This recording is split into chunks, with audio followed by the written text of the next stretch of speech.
Hyderabadi hariyali chicken নাম তো শুনেছেন নিশ্চয়ই।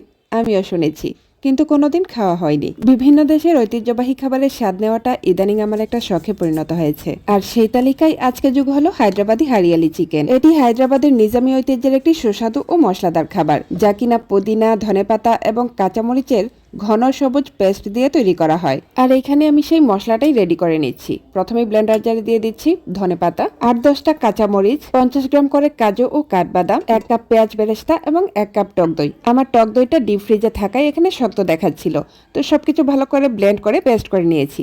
আর এখন চিকেনটাতে মশলা মাখিয়ে নিচ্ছি। পরিমাণ মতো লবণ এবং 1 চা চামচ করে হলুদ গুঁড়া, ধনিয়া গুঁড়া এবং লাল মরিচের গুঁড়া দিয়েছি। আর এখন পেস্ট করে রাখা সেই স্পেশাল মশলাটা দিয়ে দিচ্ছি।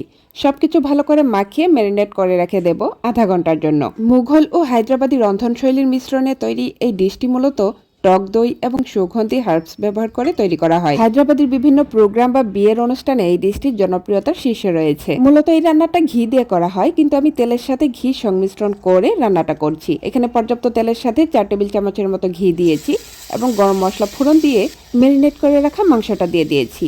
এখন হালকা আঁচে অল্প অল্প করে নেড়ে রান্না করে নিতে হবে। মূলত মুঘলরা হায়দ্রাবাদ জয় করার পর মুঘল রন্ধনশৈলী এবং স্থানীয় হায়দ্রাবাদি স্বাদ মিলে এই ধরনের খাবারের সৃষ্টি হয়। আর হারিয়ালি শব্দের অর্থ সবুজ, যা এই রান্নার প্রধান বৈশিষ্ট্য।